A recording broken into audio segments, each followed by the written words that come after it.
Hello once again everyone, and welcome back to the Zettel. Joining me once again is Eric, and today we're going to be moving on to now the kind of Zwerch combo section. So before we talked about all the different possibilities of the bind that it could get you into, and those are all still true, but now we're going to talk about how the Zwerch is one of the more versatile things. And for that, I also want to discuss the idea of the thumb grip family, right? So you may have heard of a family tree. The thumb grip is a family wreath because it always leads back into itself. Make your Alabama jokes now. Essentially, once you get into thumb grip, you can attack all the normal openings that you can normally attack with a long edge grip.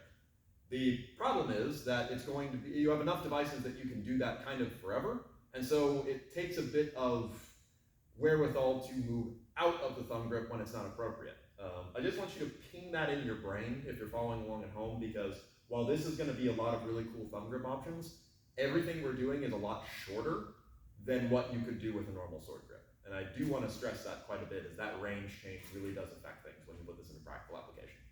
But, all that aside, the next lesson is learning to strike the Zwerchs before openings. That being, ox, flug, and flug. This is the name of, it's basically the name of two guards, and then also what the openings themselves are. So, if I were to say, to strike a Zwerch to the ox on his upper left, and that would be here, a strike on his upper right, here, strike on his lower right, here, lower left, here, right?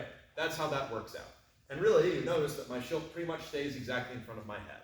It's just across, through, no real change. There is also, you can widen this, so rather than striking horizontally at the upper opening, though that is superior, you can also start to play around with this being more on your 45s, as we will see again in a moment. But I do recommend only use the 45s if you're doing it as part of something. Initially, the horizontal is actually best for the Zwerch if you're striking the upper opening. So our first action for here is I'm going to strike to the flug on his left side with my initial strike. So he's up in Bompag, and I am here. Now he's expecting me to come across. He's maybe even ready for me to come across, but instead of that, I cast my hands out and turn them low so that he must crunch himself in to defend himself. That transition, just like normal, you push your hands out, pull hard with the pommel as you rotate, and that's what allows the cut to come out. Like always, you should be stepping well to the side. I'm not springing as far so that we stay in this plane of action. But here's that again. I out. Then from here, since he has had to crumple himself up, I'm just going to push on that pommel from where I am, spring out to the side, and that's how I get a nice schnappen-like attack to his upper right opening, which is to the ox. So here's that one more time. The ox. And if he manages to parry that, I can just go right back down, but we'll put a pin in that because we'll see it later. You can also do the same on the opposite side. So for example, I strike along with a normal Zwerch from my right, the ox. I then strike up to the flug, and then if he parries that, or if I hit him, or I just really hate him, I can then strike again. This time now is the 45, which is a very, very nice combination of that horizontal, low, high. And you'll see that used quite a bit by several people. So nothing too complicated, just keep your shields in the middle, pull with the pommel, and the sword can go to any of the 8 directions in theory. The thing we go into next is the idea of parrying a Zwerch struck low. And this is where we kind of change roles. So, he strikes in with an initial Zwerchow at my ox, and I parry it out as we normally do. Now, rather than going horizontally, as we know, which is a bad idea, or working on my left side, which is a pretty good idea, but he doesn't want to do that today, he's instead going to strike up into this lower opening, so that I would have to crunch myself as I curl myself. This is a very hard parry to deal with. Very hard attack to deal with, very hard parry to achieve. As such, we're going to do something that's actually quite familiar for those of you that may have done master fighting, which is we're going to match his rotation by stepping out with our left foot, and at the same time, I'm going to strike a Zwerch of my own. Now, while it says strike a Zwerch of your own, what you really want to think about is I'm not so much worried about the strike, I'm using the transition of, i.e. I'm already out here, so I use my thumb grip to get between us, striking a Zwerch, to do that preparation, which is true of any of our guard transitions. You're never just moving from guard to guard. You're kind of cutting or thrusting from guard to guard, and that's what makes things more effective. And the more you do these actions, the more guard transitions you essentially learn, and then the less you're actually standing in a guard. So, here's that again. He cuts his Zwerch. I parry long. He cuts his Zwerch. I cut out with a Zwerch of my own, which gives us this parry. After I achieve this hit, all I need to do to hit him is just squeeze my hands. Now what I'm talking about is I don't want to extend out, because while I can then strike him, his sword will get free. And certainly if he chooses to push this across his belly, I'm now in a really, really bad spot compared to him.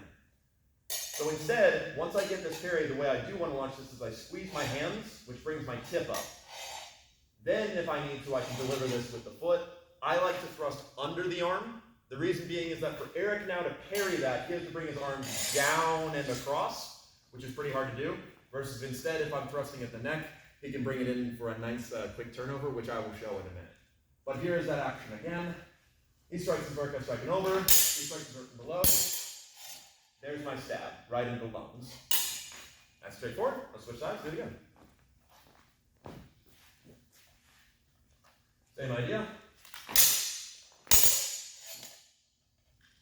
It's a really good one. And like I said, if you do Messer, this is straight out dealing with an outname and slash the interest out anyway. Now, let's talk about that little transition I talked about, thrusting beneath the arm. He has to go low. I want to go over this transition if someone tries to thrust at your neck. So now I will strike this Zwerch from low. So I strike my initial Zwerch, he has a long point. I strike my Zwerch from below, he parries. But now when he goes to thrust, he goes for this little gap right here. The reason that this is dangerous compared to going from below the arm is that now when I transition across, my hands can remain high, meaning it's very easy for me to follow back to his core. Compared to low, I have to bring this further, which means that it's just not worth it. This motion is so easy that every time I've taught it to someone new to it, they've gotten it just like that, right? So I will show it again at smoothish speed since I'm not wearing a mask, but same idea. First, he goes to that opening, and it always guides right to where I want it, and there's not much he can do about it. Even if I jump the gun and do it a little before his thrust has started, I still win.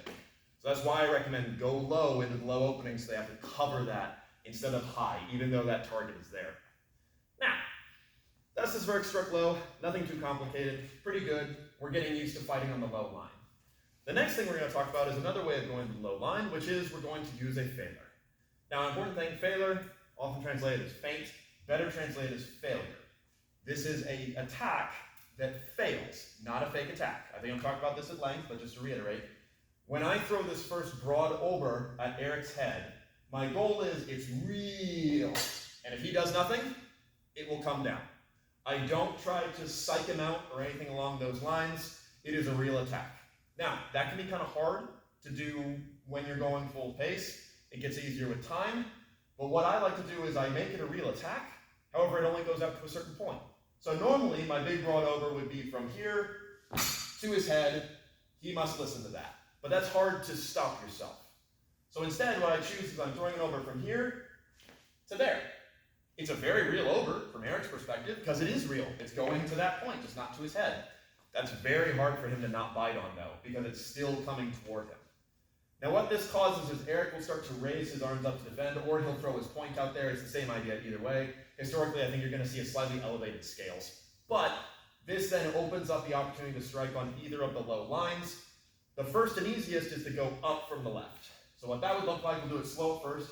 I throw my failure here. I stick my thumb up, flip the pommel, and then just go ahead and take that opening as I spring out to the side.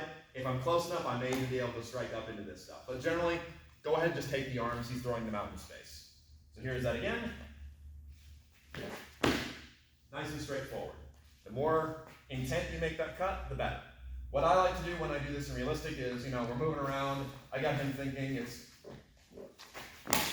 and the more I can get him to believe it, the better. Now, the other option is you can strike to the other side. Let's go ahead and switch perspectives for this. If you wish to strike from the other side, it's the same idea. I find this is a little less available as a right-hander, but it's still an option. If his hands are a little more centralized, so maybe he's lifting up to more of a crone, then it's a lot more apparent. Basically, your target now is to take up into that left hand, or maybe you can even get into this stuff, but generally, like I said, I don't find this as appealing. It is there. If you're fighting a left-hander, it's super obvious, but we won't worry about that. So the exact same thing plays out. I'm up and I make him believe it, and I transition it back into my hand, allowing me to strike up. Note, my hands have to come up high. Both of these, I cannot add it to my hand. That's the nice thing about the thumb grip, is that I get to just leave my hand where it is and let my sword transition. That's what makes it so fast. If I get in the habit of bringing this back down and I get stuck on his hands like this, guaranteed I'm going to lose my head, because him losing a finger is not necessarily a fight ender. It's more of the I wound him and then I will hit him again because I can then just blitz him down with the thumb grip. Now, that's all relatively straightforward. I'm going to give you a bonus, which is the way I like to do this play. This I will use what is called a hover step. So my goal is I like to strike from the right, but rather than hitting here, I like to take the belly. And I take the belly by doing a cross step. So essentially what I do is I like to come out with my strike to get him to raise here, and my foot is in the air. Basically, my goal is to go from here to here. When he bites it, and I've terminated my cut up high, I'll pull my thumb back and adjust my step to now go across my my left foot, which brings me over into the right side of the conflict. This allows me, rather than getting stuck on his arms, I get to go up into that belly, and again, this is just a quick nick. Sometimes it turns into a thrust if I really got the timing just right. This is just the way I like to do it. It's pretty cool. I'll show it a couple times. We'll switch sides, and I'll show it again. So, up through there, and then just fold out and you can cut the head. One more time, and then we'll switch sides. In this case, I'm getting more of his ribs because his arms aren't super high. Not a big deal. I don't mind in the slightest. And then one more time, I'll put a little bit of juice on this. Nice and easy stick. So pretty cool. Basically, all this is saying is, once you have a device, you can start tacking more things onto it, but the basic concept is still the same. From the thumb grip, you can cut all 8 directions. 45s to head and body is going to be where it's at, and we're going to see that again next time we get to the vertebra. But also, the idea of changing it up and not going high line all the time, and utilizing those low lines with variations of step and intention really does get you quite a bit. So, thank you very much, Eric, and thank you all very much for watching. We'll go over some other techniques another time.